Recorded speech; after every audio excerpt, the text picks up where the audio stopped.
This channel does not promote any violent, harmful, or illegal activities. All content provided by this channel is meant for an educational purpose only.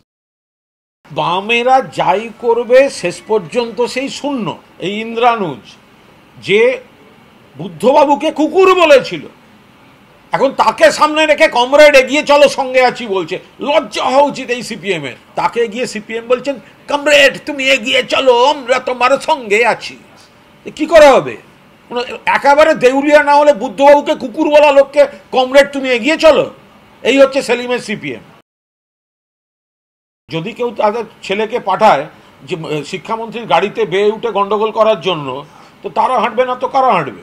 আমরা কাউকে কোনো বাড়তি আক্রমণ করতে চাই না, কিন্তু এই ছেলেটি ইন্দ্রানুজ ব্রাত্য তো তার কাছে যায়নি, ব্রাত্য তার কর্মসূচিতে গেছে, সে বেরোতে চাইছে, তো সেইখানে তার গাড়ির উপর হামলা।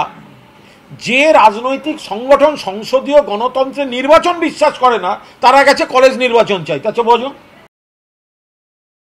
করার চেষ্টা করে দেখুক। এইভাবে অরাজকতা তৈরি করার যদি একটা বিচ্ছিন্ন দ্বীপ বলে কেউ চেষ্টা করে থাকে, দেখুক।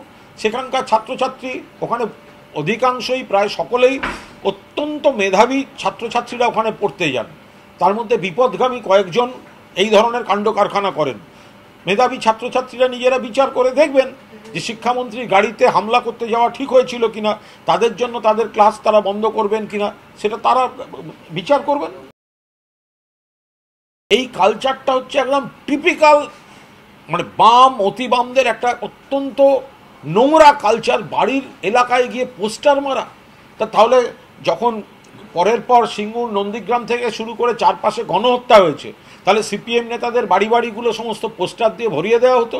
আরে ওই লোকটি, যা শুনেছি, ওই যে ব্রাত্যর কাছে গোহারা হেরেছিল, সিপিএম থেকে দাঁড়িয়ে জামানত জব্দ কেস, ওই গোষ্ঠীবাজি করে জেলা সম্পাদক হয়েছে, আকাশ না পলাশ সেরকম একটা নামের কেউ, সেই এখন ভোটে ব্রাত্যর কাছে হেরেছিল বলে রাগ দেখাতে এসব করছে কিনা সেগুলো তো খোঁজ নেওয়া উচিত।